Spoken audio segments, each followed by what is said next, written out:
Hello and welcome back to another World of Warcraft video. This time we are going to be talking about pricing and business models. Now this is not necessarily something that's going to be focusing on microtransactions or anything like that. Really what I'm going to be drilling down on in this video is the subscription fee, the boxed fee, and then just some various ways that Blizzard could perhaps try to make the game a little bit more accessible in terms of just getting over the initial kind of monetary blast. Now granted, that said, the initial sort of blast of money, it's honestly more of a psychological thing. I don't personally believe that it is a punishingly large amount of money. I really don't think it is, but there is still a bit of a perception out there with people, and often perception is far more important than the actual facts. Unfortunately, it is a pity that people are not more rational. Anyway, so this is a part of my loose series of ideas for improving World of Warcraft from a subscription number perspective. It's mainly focused on getting in new players and keeping old ones. So in episode 1 I talked about the starter edition, and then in leveling actually, and then in episode 2 I talked about the endgame of Warlords of Draenor and how it could actually be really beneficial, so that's definitely one that's worth checking out. But anyway, this time we're going to be talking about business.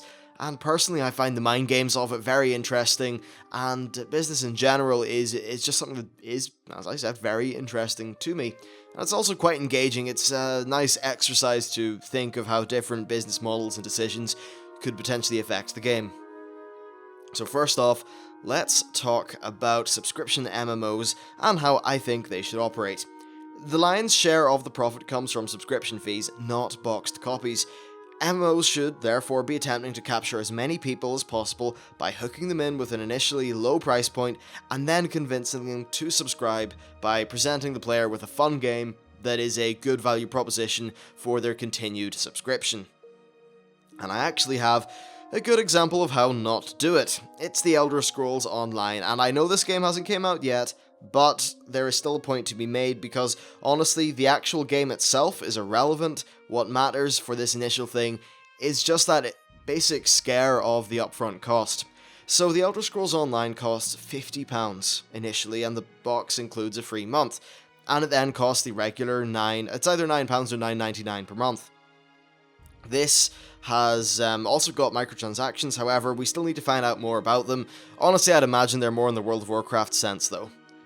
Now, WoW is similar in some regards, though it is only $26.99 for the Battle Chest plus Mists of Pandaria, including a free month. Now then, the Elder Scrolls Online price is just too damn high in my opinion. It will just initially drive off so many people, especially since the core Elder Scrolls audience are used to getting a game for £20 to £35, then playing it for a year or two, maybe dropping some money on DLC. This is just an example of how to highlight how an initially high price point can be a very bad thing for an MMO. Just look at forums and various chat places. People are not very happy about this price. They are really scared off. And another thing that is definitely worth considering is that people on the PS4 and the Xbox One will have to pay a subscription fee on top of the game's initial $9 a month, so that's £15 a month plus $50 for the game, which is crazy. And then the final point here, and really the reason why I'm bringing this up, is that people are not going to get hooked on your game because they will be scared off by the initial upfront cost. This is mainly a psychological thing, but it is very important. There are perhaps people who will never even try Elder Scrolls Online because they are scared off by the initial cost. It could be the best MMO ever, and some people may still not pick it up. So World of Warcraft does do things pretty decently in my opinion, though there is room for improvement, and I'm going to talk about that later. Still though, in terms of subscription fee MMOs, it does a decent job of the upfront cost not being too scary. Really, legitimately, it is just £9.99 for the Battle Chest, which comes with a free month, then the Mists of Pandaria expansion, and the subscription fee. Though people, when they look at a game, they like to lump together, say, the Battle Chest and the expansion, since people generally care about endgame. And then also there's just the idea of having to pay an upfront cost and then a continuing one. That is fundamentally something that scares off a lot of people, and there are in fact some people that have never tried World of Warcraft because of that. But finally, before we get into the meat of the video, I want to just have a quick note about EVE Online and WildStar. These are both games in which you can pay a subscription fee via in-game currency. Now, the EVE system is what I'm most familiar with, so it's the one that I'm going to describe. You can buy 1 month of a subscription for real money, and instead of the like just time being added to your account, you get an item in-game called Plex. You get 1 Plex. Now this can be just clicked on to get your 30 days, or it can be sold on the various, well, let's just say the equivalent of the auction house. Now, that's very interesting, and a Plex does go for a lot of in-game money. I think it's about 350, well, last time I checked it was 364 million ISK. Now, I'm personally not really sure if World of Warcraft should use a system like this. On the one side, it is a bit of a plus because it's cool that players who use the auction house or perhaps farm a bit will be able to pay for their subscription fee while not actually taking that much money away from Blizzard, since the Plex equivalent would have to be purchased by someone in the first place. Also, after the market stabilized, it would give gold a bit of basically a USD value, which could level out the economy a little bit. And then it could also be a great selling point as players have at least the illusion of playing the game for free. It would also be even more of a legit way for buying and selling gold, which some people think would be a problem because it could, I don't know, could that lead to inflation? I'm not an economist and I have to think it over, but it could in some ways jumble up the economy, and then some people just fundamentally don't like the idea of buying in-game currency for real-world money, especially in a subscription game, and honestly, to those people, I kind of hear you, and I pretty much agree. I'm not really ultra happy with it. Though in EVE, the way that it plays out with the economy actually does make quite a bit of sense. Plus, it allows people to write headlines saying that, I don't know, 300 grand worth of ships were destroyed in a fight. But anyway, I digress. There are one or two negative sides. It could be a little bit strange in combination with the black market auction house and some of the various items that you can just buy. One of the things in EVE is that everything you buy is basically off another player, meaning the money's always changing hands from player to player. In WoW, though, that money just kind of goes into a pit with something like the black market auction house, so it would be a little bit strange. You could essentially buy any auction house amount that you wanted by just buying the in-game equivalent of Plex. Then Blizzard could, I suppose, lose out on some sort of revenue on things like, quests, which just generate revenue from nothing at a rate that's a little bit higher than the amount that you lose to gold sinks, which maybe would end up being just like a bunch of free months. I'm not really sure, but I don't think this is really the route that would be taken by Blizzard. It is a very interesting one, though. However, I do think that a game needs to have at least some sort of design from the base in regards to this whole buying and selling of in-game time via currency, and just having an economy that is built with that in mind. I think in EVE Online, the way that everything is sold to players, made by players, all wealth is essentially generated by things that players do. It's not like a theme park MMO like WoW, meaning that I think this Plex system does work a little bit better with it. So now that there's those 2 points, with my example of how not to do things, and then just a little kind of far out left field thing of the EVE's Plex system, let's get into the meat of the video. So first of all, a cheaper price point or just free? This is something that I've been rattling on about for quite a long time, actually. I feel that the box is a real issue for World of Warcraft. Mainly it's a psychological thing, but let's get into a few different fixes. First off, they did recently improve things. They renamed the battle chest base world, they just call it World of Warcraft. And now the only thing they sell in addition to that is the most recent expansion. This is a great step, and the problem is that if they keep this up, then the prior expansion will be only added to the, let's just call it the battle chest bundle, near the end of the current expansion's patch cycle, like what happened during Mists of Pandaria. So if you're a new player who is interested in the new expansion, then Blizzard are asking for the base price of WoW, the previous expansion, and then the current expansion. So of course, what they would have to do if they wanted to keep this model is just add, whenever a new expansion comes out, they add the previous one immediately to the base World of Warcraft package, and then perhaps give the new expansion some free game time. I think this would be a really nice thing to do. A great thing about the newest expansion giving a free month as well is that all players who are just looking to come back to the game will be enticed by this free month. They get to play the game for a solid month and only have to pay the box price of the current expansion. That's very nice, and overall I think that this would just be a great stimulus. Imagine the number of players who would get enticed into the game by thinking, oh, I can jump right into the most recent expansion, I can get my free level 90, like in the Warlords thing, and a free month. Holy crap, people will jump right back into the game, and assuming that new content is high quality, then they would keep subscribed. So there's that. Now another thing they could do is just reduce the price of the game. A while back we had a massive sale, and that was really nice, and honestly those sale prices are what I think they should be charging for World of Warcraft if they want to be competitively getting people in the door. But right now the RRP is $9.99 for the Battle Chest, and then £17 for Mists of Pandaria, with the US prices being similarly scaled. Now that is £27, and if someone does not immediately reach the final expansion in their free month, then that's another $8.99 until they see the main core content of the game. Now, if Warlords of Draenor does come out and they were to say not to immediately add the Mists of Pandaria expansion into the Battle Chest, then the game would cost 10 for the Battle Chest, let's just say between 10 and 15 for Mists of Pandaria, and then the usual 30 for Warlords. That's 50 to 60 plus subscription money, which really is a barrier to entry there that is a little bit too great for some people. Even if it doesn't break the bank, it is a psychological barrier, and when you're dealing with humans, and just people in general, it's often perception and psychology that is far more important than actual facts. It's a sad fact about people, but honestly, if people could just believe something that is completely based on false assumptions, and that belief is, even if it's completely unfounded, it's still what that person thinks. So I think the ideal combination of everything I said above is that the game's RRP was the winter sale price, then the game only being the Battle Chest, which includes everything apart from the most recent expansion, then the most recent expansion. This would cause a very low barrier to entry that is very consumer friendly, especially if the new expansion came with some free game time. So let's just say the new expansion costs, I don't know, like £20, then World of Warcraft itself is £5, right? That's 25 quid, and you get 1 or 2 free months, whatever. Do you know what this does? This gets so many people in the door. Now, a lot of people are going to say, well, Blizzard would just be giving away too much for too little here.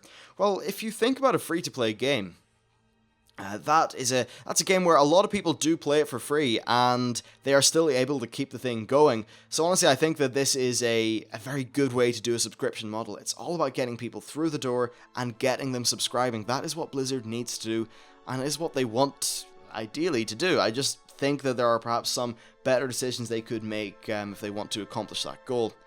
Then there is, of course, the route of having World of Warcraft just being one thing you buy. Let's just say it's £10 to £30 for the whole game, and then and that whole game comes with every expansion and a free month. That just means that people think, okay, I'm just going to get World of Warcraft, and that will be me with World of Warcraft. This would let people get into the game really, really easily, and it would look like a great value package. Especially if, I don't know, maybe the new expansion was just like included in the sub fee, but honestly I don't think that's the thing that Blizzard would do, since they are still very much ingrained in the expansion model, and really those box sales, they are not the main cash cow of the game, but they are still very important. So yeah, that's an interesting thing. It is weird though, because if you were to just buy World of Warcraft, the entire thing, including the most recent expansion for like 30 quid, then a new expansion comes out, how do they price that? Is it a bit weird? Probably. So I think it would really, the thing that I mentioned before with just Battle Chest, most recent expansion, both of them being nice and cheap, free months, I think that's the best way to do it. Now, there is another idea. They could keep some similar pricing, etc., but they could actually just make the trial up to level 60. Now, in combination with the things I talked about in the first section of the video, this could come up very well. It would not be limited to things like, there would be no limitations essentially, so you could do dungeons, you could join a guild, you could talk to your friends, do all these different things, and then just level up to level 60. Now this would be cool because you could see a lot of the content in the game, and more importantly, being in a guild can get you to create social circles, and that keeps people subscribed to the game. It's very important, and for many people it's what keeps the game going. Oh, this video, it's funny. I think I'm going over so many different topics, and they're all here on paper that I don't know, I just hope that it's not the sort of video that requires multiple listens to actually get the point. I'm trying to sort of do things as, I don't know, concisely and succinct as I can while still getting enough depth. Anyway, so we have one other sort of thing to talk about. Previously there, I was just talking about ways to still have a boxed copy of the game, but just make it a bit more cheaper, consumer friendly, 3 months, all that stuff. Now it is time to talk about subscription fee only.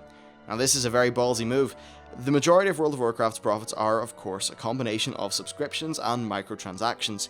Most of the time in the game is spent mid-expansion, meaning that it is the sub fees that are paramount, and then also with the store being in-game, it is clear that Blizzard's microtransactions strategy is working well from a profit perspective.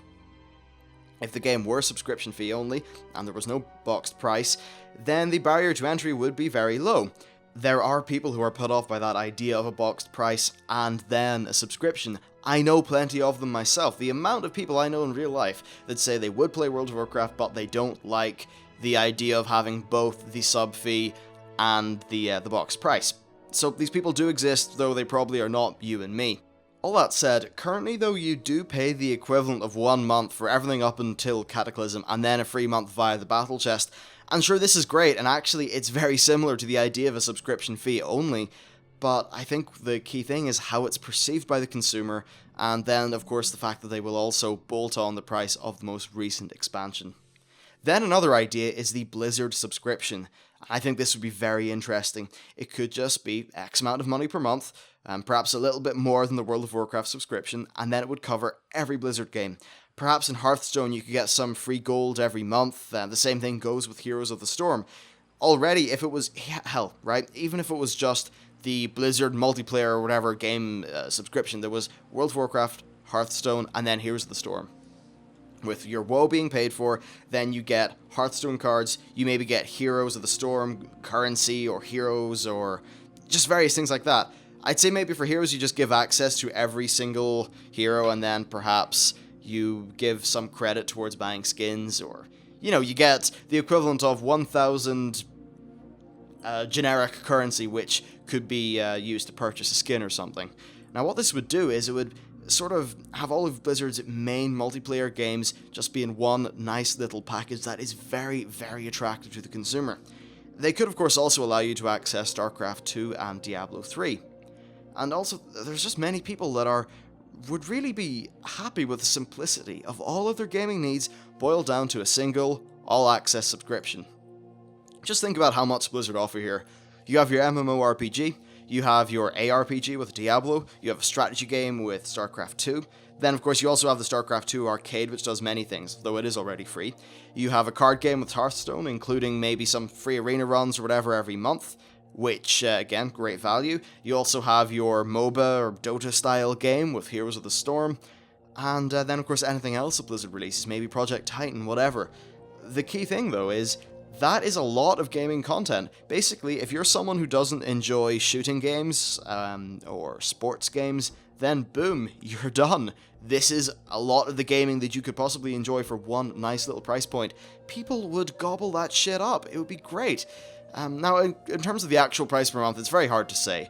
Let's just take an example. So, Diablo 3 costs from 30 to 40 on release, I think. This amount of money could be rather quickly made up by one larger subscription.